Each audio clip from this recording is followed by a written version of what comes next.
ಪ್ರೀತಿ ಅಂದರೆ ರವಿ ಸರ್ ಇದ್ದೇನೆ ಪ್ರೀತಿ ಅಂದರೆ ಪ್ಯಾರಿಲ್ಲ ಅನ್ನೋದು ನಾನು ಚಿಕ್ಕ ವಯಸ್ಸಿಂದ ನೋಡ್ತಾ ಬಂದಿರೋದ್ರಿಂದ ಅವರು ಎಷ್ಟು ಸಿನಿಮಾಗಳ ಸಾಂಗ್ಗಳಲ್ಲೆಲ್ಲ ಮಾಡಿದ್ದಾರೆ.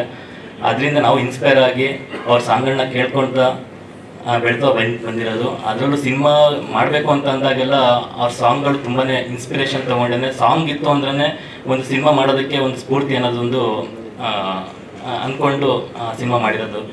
ಆಮೇಲೆ ಎಲ್ಲದಕ್ಕಿಂತ ಹೆಚ್ಚಾಗಿ ನಮ್ಮ ಪ್ರೊಡ್ಯೂಸರ್ ಎಚ್.ಎಸ್. ನಾಗಶ್ರೀ ಅವರು ಪ್ರತಿಯೊಂದು ಹಂತದಲ್ಲೂ ಸಹಿತ ನಾನು ಏನೇನು ಅಂದ್ಕೊಂಡಿದ್ದೆ, ಏನೇನು ಮಾಡಬೇಕು ಅಂತ ಅಂದ್ಕೊಂಡಿದ್ದೆ ಪ್ರತಿಯೊಂದನ್ನು ಸಹಿತ ಸಪೋರ್ಟಿವ್ ಆಗಿ ಎಲ್ಲ ನನಗೆ ದೊರಕಿಸ್ಕೊಟ್ಟಿದ್ದಾರೆ. ಆಮೇಲೆ ಯಾವುದೇ ಸಿಚುವೇಶನಲ್ಲೂ ಸಹಿತ ಇಂಥ ಕಡೆ ಹೋಗಿ ಶೂಟಿಂಗ್ ಮಾಡಬೇಕು, ಇಂಥ ಕಡೆ ಮಾಡ್ತು ಅಂತಂದರೆ ತುಂಬ ಚೆನ್ನಾಗಿ ಬರುತ್ತೆ ಅಂತ ಅಂದ್ಬಿಟ್ಟು ಜಸ್ಟ್ ಒಂದು ಮಾತು ಹೇಳ್ತಿದ್ದಂಗೆ ಹೌದಾ ಓಕೆ ಅಲ್ಲಿ ಮಾಡಿ ಚೆನ್ನಾಗಿ ಬಂತು ಅಂತಂದರೆ ಖಂಡಿತವಾಗಿ ನಾನು ಸಪೋರ್ಟ್ ಮಾಡ್ತೀನಿ ಅಂತ ಹೇಳಿ ಪ್ರತಿಯೊಂದು ಹಂತದಲ್ಲೂ ಸಹಿತ ಏನಂತ ಯಾವುದಕ್ಕೂ ಕಮ್ಮಿ ಮಾಡ್ದೇ ನಮಗೆ ಸಪೋರ್ಟಿವ್ ಆಗಿ ಶೂಟಿಂಗ್ ಮಾಡೋದಕ್ಕೆ ಅವಕಾಶ ಮಾಡಿಕೊಟ್ಟಿದ್ದಾರೆ. ಇಲ್ಲಿವರೆಗೂ ಒಂದು 80% ಕಂಪ್ಲೀಟ್ ಆಗಿದೆ ಶೂಟಿಂಗ್ ಎಲ್ಲ. ಕಾಶ್ಮೀರು, ರಾಜಸ್ಥಾನ, ಅಂಡಮಾನ್, ಮಂಗಳೂರು, ಚಿಕ್ಕಮಗಳೂರು, ಮೈಸೂರು, ಬೆಂಗಳೂರು ಎಲ್ಲ ಕಡೆಯೂ ಶೂಟ್ ಮಾಡ್ಕೊಂಡ್ಬಂದಿದ್ವಿ. ಇದಕ್ಕೆಲ್ಲ ಪ್ರತಿಯೊಂದು ಹಂತದಲ್ಲೂ ಸಹಿತ ಬೇರೆ ಬೇರೆ ಲೊಕೇಶನ್ ಅಂತ ಅಂದಾಗ ಅದರದ್ದೇ ಆದ ಒಂದು ಸಮಸ್ಯೆಗಳು ಎಲ್ಲ ಬರ್ತಾನೆ ಇರ್ತಿತ್ತು. ಬಟ್ ಅದಕ್ಕೆಲ್ಲ ಪರಿಹಾರ ಅಂತಂದರೆ ಎಚ್.ಎಸ್. ನಾಗಶ್ರೀ ಮೇಡಮ್ ಅವರು. ಯಾಕೆ ಅಂತಂದರೆ ಯಾವುದೇ ಸಿಚುವೇಶನ್ ಎಂಥ ಸಿಚುವೇಶನಲ್ಲಿತ್ತು, ಎಂಥ ಸಿಚುವೇಶನ್ ಹೇಳ್ತು ಅಂತಂದ್ರೂ ಸಹಿತ ಯಾವುದಕ್ಕೂ ಕಮ್ಮಿ ಮಾಡ್ದೇನೆ ಪ್ರತಿಯೊಂದಕ್ಕೂ ಸಪೋರ್ಟ್ ಮಾಡ್ತಾ ಬಂದು ಧನ್ಯವಾದಗಳು.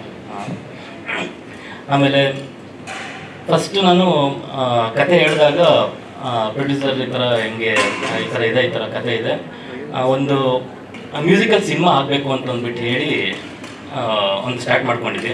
ಆವಾಗಲೇ ನಾನು ಪ್ರೊಡ್ಯೂಸರ್ನ ನಾನು ಮೀಟ್ ಮಾಡಿದೆ. ಯಾಕೆಂತಂದರೆ ಸಂಗೀತದಿಂದನೇ ನಮ್ಮ ಸಿನಿಮಾ ಸ್ಟಾರ್ಟ್ ಆಗಬೇಕು ಅಂತ ಹೇಳಿ. ಯಾಕೆಂತಂದರೆ ಒಂದು ಇನ್ಸ್ಪಿರೇಷನ್ ಒಂದು ಬಂದಿದ್ದು ಅಂತಂದರೆ ಮ್ಯೂಸಿಕ್ ಕೇಳ್ತಾನೆ ಅದು ಮ್ಯೂಸಿಕ್ ಕೇಳ್ತಾ ಒಂದು ವಿಜುವಲೈಸ್ ಕ್ರಿಯೇಷನ್ ಆಗುತ್ತೆ. ಅಂದರೆ ಒಂದು ದೃಶ್ಯ ಒಂದು ಕಣ್ಮುಂದೆ ಬರೋ ಥರ ಆಗುತ್ತೆ. ಅದು ನಾನು ಯಾವಾಗ ಕತೆ ಮಾಡ್ಕೊಂಡಿದ್ದೆ ಅದು ಸಂಗೀತದ ಜೊತೆಗೆ ಜೋಡಿಸ್ಕೊಂಡಾಗ ಒಂದೇನೋ ಒಂದು ಅದ್ಭುತವಾಗಿ ಮಾಡ್ಬೋದು ಅನ್ನೋ ಒಂದು ನಂಬಿಕೆನೂ ಬಂತು. ಆ ನಂಬಿಕೆ ಮೇಲೇ ಎಲ್ಲ ಸಾಂಗ್ಸ್ಗಳನ್ನು ಮೊದಲೇ ಎಲ್ಲ ರೆಡಿ ಮಾಡ್ಕೊಂಡ್ವಿ ಶೂಟಿಂಗಿಂತ ಮುಂಚೆನೆ. ಆ ಸಂಗೀತ ರೆಡಿ ಆಗಿದ್ದಕ್ಕೇನೆ ನಾವು ಈ ಮಟ್ಟಕ್ಕೆ ಇಲ್ಲಿ ತನಕನೂ ಶೂಟಿಂಗ್ ಮಾಡೋದಕ್ಕೆ ಸಾಧ್ಯ ಆಯಿತು. Thank you producer. ಯಾಕೆ ಅಂತಂದರೆ ಇನ್ಸ್ಪಿರೇಷನ್ ನಿಜವಲ್ಲೂ ಮ್ಯೂಸಿಕ್ ಎಷ್ಟು ಇಂಪಾರ್ಟೆಂಟ್ ಅಂತಂದರೆ, ನಾನು ಬೇಸಿಕಲಿ ಎಡಿಟರ್ ಆಗಿ ಕೆಲಸ ಮಾಡ್ತಾ ಇದ್ದೆ. ನಾನು ಮ್ಯಾಕ್ಸಿಮಮ್ ಎಲ್ಲ ಸಾಂಗ್ಸ್ಗಳನ್ನ ಜಾಸ್ತಿ ಎಡಿಟಿಂಗ್ ಮಾಡ್ತಾ ಇದ್ದೆ. ಅದ್ರಲ್ಲಿ ನಾನು ಮಾಡಿರೋ ಸಾಂಗ್ ಅಂತಂದರೆ ರಾಜ್ ಸಿನಿಮಾದಲ್ಲಿ ಪಾರು ಅಂತ ಸಾಂಗ್ ಬಂತು ಅಪ್ಪು ಸರ್ದು. ಅದು ಸೌತ್ ಇಂಡಿಯಾದಲ್ಲೇ ಆ ಥರ ಎಫೆಕ್ಟ್ಸು ಆ ಥರದ್ದೆಲ್ಲ ಕಟ್ಟಿಂಗ್ಸ್ ಎಲ್ಲ ಯೂಸ್ ಮಾಡಿದ್ದು ನಾನು ಮಾಡಿದ್ದೆ. ಅದು ತುಂಬ ಅಪ್ರಿಷಿಯೇಷನ್ ತುಂಬ ಚೆನ್ನಾಗಿ ಬಂತು. ಅಂದರೆ ಈ ಥರ ಎಲ್ಲ ಇದ್ದಾಗ ಮ್ಯೂಸಿಕ್ ಒಂದು ಇದ್ದಾಗ ಅದಕ್ಕೆ ವಿಜುವಲೈಸ್ ಸಿಂಕ್ ಮಾಡಿದಾಗ ಯಾವ ರೀತಿ ಎಫೆಕ್ಟಿವ್ ಆಗಿರುತ್ತೆ ಅನ್ನೋದು ನಾನು ಯಾವಾಗ ವರ್ಕ್ ಮಾಡ್ತಿದ್ದೆ ಅವಾಗೆಲ್ಲ ನನಗೆ ರಿಯಲೈಸ್ ಆಗ್ತಾ ಇತ್ತು. ಆಮೇಲೆ ಯಾವ ರೀತಿ ಇಷ್ಟಪಡಿಸ್ಬೋದು ಅನ್ನೋದು ಒಂದು ನನಗೆ ಗೊತ್ತಾಗ್ತಾ ಇತ್ತು. ಆಮೇಲೆ ಪ್ರತಿಯೊಂದು ಹಂತದಲ್ಲೂ ಸಹಿತ ಯಾವುದೇ ಶೂಟಿಂಗ್ ಮಾಡ್ತೀವಿ ಅದಕ್ಕೆಲ್ಲ ಮಾಡೋದಕ್ಕಿಂತ ಮುಂಚೆ ಸರ್ ಹತ್ರ ಒಂದು ರಿರೆಕಾರ್ಡಿಂಗ್ ಬಿಟ್ನ ರೆಡಿ ಮಾಡ್ಸ್ಕೊಂಡು ಹೋಗ್ತಾ ಇದ್ದೆ. ಯಾಕೆಂದರೆ ನನಗೆ ಆ ಮ್ಯೂಸಿಕ್ ಇದ್ದಾಗ ನನಗೆ ಏನಾದರೂ ಒಂದು ವಿಜುವಲ್ ಅದಕ್ಕೆ ಇದ್ದಾಗ ಯಾವ ರೀತಿ ಅದು ಎಫೆಕ್ಟಿವ್ ಆಗಿರುತ್ತೆ ಅನ್ನೋದನ್ನು ನೋಡಿಕೊಂಡು ಕಂಪೋಸ್ ಮಾಡಿಸ್ಕೊಂಡು ನಾನು ಶೂಟಿಂಗ್ ಹೋಗಿ ಅಲ್ಲಿ ಸಿಂಕ್ ಮಾಡಿದಾಗ ಎಲ್ಲೊಂದು ಕಡೆ ನನಗೆ ಓಕೆ ಮಾಡ್ತಿರೋದು ಕರೆಕ್ಟ್ ಆಗಿದೆ, ಆಮೇಲೆ ಜನಗಳು ಮೆಚ್ಕೋತಾರೆ ಅನ್ನೋದು ಒಂದು ಕಾನ್ಫಿಡೆನ್ಸ್ ಬರ್ತಾ ಇತ್ತು. ಅದಕ್ಕೆಲ್ಲ ಸಪೋರ್ಟಿವ್ ಆಗಿ ಯಾವಾಗ ಎನಿ ಟೈಮ್ ನಾನು ಫೋನ್ ಮಾಡಿದಾಗಲೂ ಸಹಿತ ಇಲ್ಲ ಅಂದೇನೆ ಎಲ್ಲ ನಂಗೆ ಮಾಡಿಕೊಟ್ಟಿದ್ದಾರೆ. ಅದಂತೂ ನಾನು ಮರೆಯೋದಕ್ಕಾಗಲ್ಲ. ಯಾಕೆ ಅಂತಂದರೆ ಮ್ಯೂಸಿಕ್ ಎಷ್ಟು ಇಂಪಾರ್ಟೆಂಟ್ ಅಂತ ಅಂದ್ಬಿಟ್ಟು ಪ್ರತಿಯೊಬ್ಬರಿಗೂ ನಮ್ಮ ಸಿನಿಮಾದಲ್ಲಿ ಇರೋರಿಗೆಲ್ಲ ಗೊತ್ತು. ಯಾಕೆಂದರೆ ಮ್ಯೂಸಿಕ್ ಮೊದಲನೇ ಇನ್ವಿಟೇಷನ್. ಫಸ್ಟು ಮ್ಯೂಸಿಕ್ ಒಂದು ಕೇಳೋದಕ್ಕೆ ಇಷ್ಟ ಆಯಿತು ಅಂತಂದರೆ ಎಲ್ಲೋ ಒಂದು ಕಡೆ ಓಕೆ ನೋಡ್ಬೋದು ಅನ್ನೋ ಥರ ಒಂದು ಒಪಿನಿಯನ್ ಬರುತ್ತೆ ಎಲ್ಲರಿಗೂ.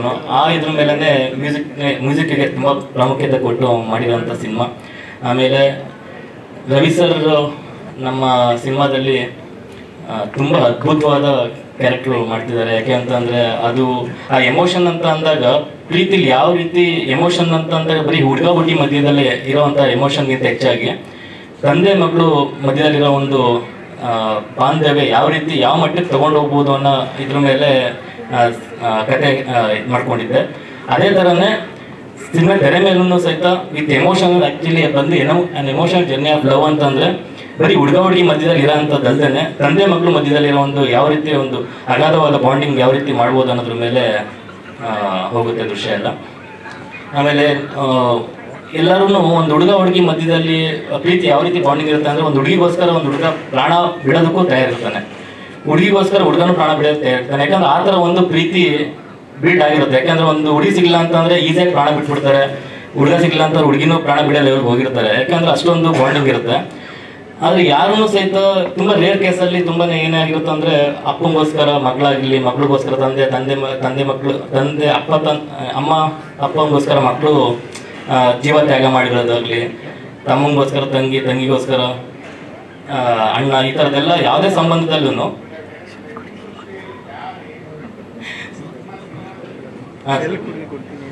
ಪ್ಯಾರ್ ಅಂತಂದ್ರೆ ಇವಾಗ ಅದೇ ಹೇಳಕ್ ಹೊರಟಿದ್ದೆ ಸರ್. ಇವಾಗ ಅದನ್ನೇ ಯಾಕೆ ಒಂದು ಹುಡುಗಿ ಮಧ್ಯದಲ್ಲಿ ಒಂದು ಏನ್ ಅನ್ಕೊಂಡಿದ್ವಿ ಅದೊಂದು ಪ್ಯಾರ್ ಅಂತಂದಾಗ ಅದು ಯಾವ ರೀತಿ ಬಾಂಡಿಂಗ್ ಇರುತ್ತೆ ಅಂತ ಅದು ಹೇಳ್ತೀನಿ ಸರ್. ಅದು ಈ ತರ ಇದ್ದಾಗ ಯಾರು ಸಹಿತ ಪ್ರಾಣ ತ್ಯಾಗ ಮಾಡಲು ಇದು ಮಟ್ಟಕ್ಕೆ ಯಾರೂ ಇದಾಗಿಲ್ಲ ಸರ್ ಯಾವುದೇ ಸಂಬಂಧದಲ್ಲಿ. ಬಟ್ ಇಲ್ಲಿ ಏನಾಗಿದೆ ಅಂದ್ರೆ ಒಂದು ತಂದೆಗೋಸ್ಕರ ಮಗಳು ತನ್ನ ಇಡೀ ಜೀವನನೇ ಮುಡುಪಾಗಿಡುವಂತ ಸನ್ನಿವೇಶ ಯಾವ ರೀತಿ ನಾವು ತೋರಿಸ್ಬೇಕಂತಿದ್ವಿ ಅದನ್ನ ತೆರೆ ಮೇಲೆ ತೋರಿಸೋದಕ್ಕೆ ಪ್ರಯತ್ನ ಪಟ್ಟಿದ್ದೀವಿ ಸರ್. ಯಾಕೆ ಅಂತಂದ್ರೆ ಬರೀ ಅವ್ರು ಹುಡುಗಿ ಮಧ್ಯದಲ್ಲಿ ಇಲ್ದೇನೆ ಇನ್ನು ಬೇರೆ ತರನೇ ಒಂದು ಅನುಭವ ಸಿಗೋಂತ ಪ್ರೀತಿನ ನಾವು ತೆರೆ ಮೇಲೆ ತೋರಿಸೋದಕ್ಕೆ ಪ್ರಯತ್ನ ಪಟ್ಟಿದ್ದೀವಿ. ಪ್ಯಾರ್ ಅಂತ ಸರ್ ನಮ್ಮ ರವಿ ಸರ್ ಇದು ಮಾಡಿದ್ಮೇಲೆ ಅದಕ್ಕೆ ಪ್ರೀತಿ ಅರ್ಥ ಇದ್ರೆ ಟೈಟಲ್ಗೆ ಅದಕ್ಕೊಂದು ಸೂಕ್ತ ಸರ್. ಅದು ಇವಾಗ ನಾವು ಕನ್ನಡದಲ್ಲಿ ಎಲ್ಲ ಇದು ಮಾಡಿದ್ವಿ, ಪ್ರೀತಿ ಪ್ರೇಮ ಇವೆಲ್ಲ ನೋಡಿದ್ವಿ, ಎಲ್ಲ ಸಿನಿಮಾದಲ್ಲೆಲ್ಲ ಬಂದಿದೆ ಸರ್ ಅಲ್ಲಿ. ಆಮೇಲೆ ಇಂಗ್ಲೀಷ್ ನೋಡಿದ್ವಿ, ಲವ್ ಅನ್ನೋದು ಬಂದ್ಬಿಟ್ಟಿದೆ ಸರ್. ಅದು ಇಲ್ಲ ಬೇರೆ ಲ್ಯಾಂಗ್ವೇಜ್ ಅಂತಂದ್ರೂ ಸಹಿತ ಯಾವ್ದು ಇದಾಗಿಲ್ಲ. ಆದರೆ ಹಿಂದಿಲಿ ಒಂದು ನಮಗೆ ಮೊಹಬ್ಬತ್ ಅಂತಾನು ಬಂದಿದೆ, ಇಷ್ಕ ಅಂತ ಬಂದಿದೆ, ಎಲ್ಲ ಬಂದಿದೆ. ಬಟ್ ಪ್ಯಾರ್ ಅನ್ನೋದೊಂದು ನಮ್ಗೆ ಇತ್ತು ಸರ್. ನಮಗೆ ಪ್ಯಾರ್ ಅಂತಂದ್ರೆ ಎಲ್ಲರೂ ಗೊತ್ತು ಪ್ರೀತಿ ಅನ್ನೋದು, ಅದಕ್ಕೋಸ್ಕರ ನಾವು ಹಿಂದಿ ಟೈಟಲ್ನ ಇಟ್ಕೋಬೇಕಾದ್ದು ಅನಿವಾರ್ಯತೆ ಬಂತು ಸರ್ ನಮಗೆ. ಮಾತಾಡೋ ಅಭ್ಯಾಸ ಇಲ್ಲ, ನಿಂತೆ ಮಾತಾಡ್ತೀನಿ ನಾನು, ಬರೋದೇ ಇಲ್ಲ ಅದು. ಕೂತ್ಕೊಂಡು ಡೈರೆಕ್ಷನ್ ಮಾಡಿಲ್ಲ ಇವತ್ತವರೆಗೂ. ಎಲ್ರಿಗೂ ನಮಸ್ಕಾರ. ಎಲ್ಲ ಚೆನ್ನಾಗಿ ಟಿವಿ ಎಲ್ಲ ಸರಿ ಮಾಡ್ಕೊಂಡ್ರು, ಅಲ್ಲಿ ಇವಾಗ ಗೈಡ್ ಮಾಡ್ಕೊಂಡ್ರು. ಅಂದ್ರೆ ನಮ್ಗೆ ಈ ಫ್ರೇಮ್ ನೋಡಕ್ಕೆ ಬಹಳ ಅದ್ಭುತವಾಗಿದೆ. ಹಿಂದ್ಗಡೆ ಫಸ್ಟ್ ಲುಕ್ ಪೋಸ್ಟರ್ ಅಲ್ಲಿ ಹಾರ್ಟ್ ಶೇಪ್ ಅಲ್ಲ ಪ್ಯಾರ್ ಅಂತ ಇರೋದು, ಸ್ಟೇಜ್ ಮೇಲೆ ನೀವು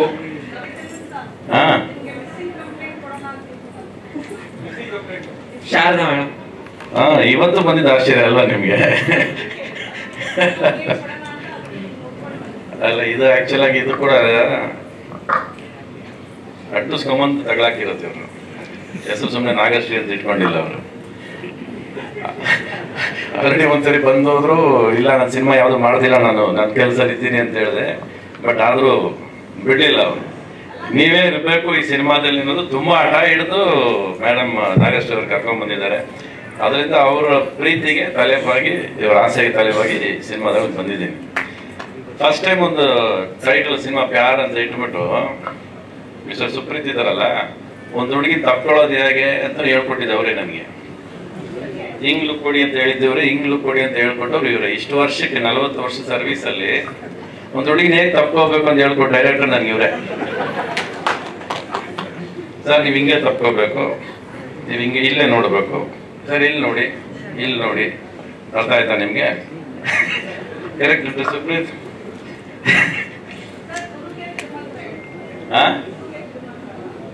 ಯಾವುದು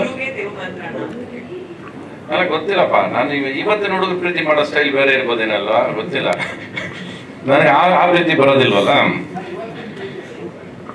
ಅದೇ ಇವಾಗ ಅವರೇ ನೋಡೋಣ ಇವ್ರು ಏನ್ ಹೇಳ್ತಾರೆ ಅನ್ನೋದು. ನೋಡಿ, ಆ ಡ್ರೆಸ್ ಕೂಡ ಅವರೇ ಡಿಸೈಡ್ ಮಾಡಿದ್ದು, ನಾನು ಡಿಸೈಡ್ ಮಾಡಿದ್ದು ಏನಿಲ್ಲ ಅದರಲ್ಲಿ, ಇವ್ರು ಡಿಸೈಡ್ ಮಾಡಿರೋದು. ಸರಿ, ವೈಟೇ ಬೇಕು, ವೈಟ್ ಮೇಲೆ ವೈಟ್ ಶಾಲೇ ಬೇಕು ಅಂತ ಹೇಳಿ ಹಿಂಗೆ ಮಾಡ್ಬೇಕಾದ್ರೆ ಓಕೆ, ಡಸಂಟ್ ಮ್ಯಾಟರ್ ಅಲ್ಲ. ಆಸ್ ಲಾಂಗ್ ಎಸ್ ಅವ್ರಿಗೆ ಏನ್ ಬೇಕು ಅದು ಅವ್ರಿಗೋಸ್ಕರ ಬಂದ್ರೆ ಸಿನಿಮಾ ಇದು. ಪ್ಯಾರ್ ಅಂತ ಹೇಳ್ತಾರೆ ಹೊರತು ಎಲ್ಲದಕ್ಕೂ ರವಿಚಂದ್ರನ್ ಅಂತ ಹೇಳ್ತಾನೆ ಇದ್ದೀರಾ. ರವಿಚಂದ್ರನ್ಗೆ ಸಿನಿಮಾದಲ್ಲಿ ಯಾರು ಪ್ಯಾರ್ ಮಾಡೋರೇ ಇಲ್ಲ. ಮಗಳನ್ನ ಒಂದು ಕೊಟ್ಟಿದ್ದಾರೆ, ಮಗಳ ಜೊತೆ ಒಂದು ಪ್ಯಾರ್ ಇದೆ ಅಲ್ಲ ನಮ್ಮ. ಬೇರೆ ಪ್ಯಾರ್ ಇಲ್ಲ, ಆ ಪ್ಯಾರ್ನ ಸಾಯಿಸ್ಬಿಟ್ಟಿದ್ದಾರೆ ಮುಂಚೆನೆ. ನಮ್ದು ಇದಾರ ಪ್ಯಾರು ಇದಾರ? ಯಾರು ಹೇಳಲಿಲ್ಲ, ಹೇಳಿಲ್ಲ ಸ್ಟೇಜ್. ನೆಕ್ಸ್ಟ್ ಸ್ಪೀಡ್ ಅಲ್ಲಿ ಆ ಪ್ಯಾರ್ ಬರುತ್ತೆ. ಆಮೇಲೆ ಈ ಪ್ಯಾರ್ಗೆ ಆಡಿಗೂ ಇಲ್ಲ ಸಿನಿಮಾದಲ್ಲಿ. ನೀವು ರವಿಚಂದ್ರನ್ ಆಡು ಮಾಡಿದ್ದೀರಪ್ಪ ನನಗೆ. ತಗೊಂಡ್ರೆ 5 ದಿವಸ ಡೇಟ್ ಇದೆ, ಎಲ್ಲ ಇದೆ ಇದ್ರಲ್ಲ ನೀವು. ಏನಿದೆ ಮುಗಿಸ್ಬೋದ? ಇದೆಲ್ಲ ಗೊತ್ತಿದೆ ಮೇಡಮ್. ನೀವು ಹೇಳಿಲ್ಲ ಆಡಿದೆ ಅಂತ ಹೇಳಿದ್ರೆ ನನಗೆ. ನೀವು ಮಗಳೇ ಇಲ್ಲ ನನ್ನ ಜೊತೆಲಿ, 12 ವರ್ಷದ ಹುಡುಗಿ ಅಂತ ಹೇಳಿದ. ಮಗು ಜೊತೆ ಇದೆ, ಮಗಳ ಜೊತೆನೂ ಇಲ್ಲ. ನೋಡಿ ಇದು ಹೆಂಗಿದೆ.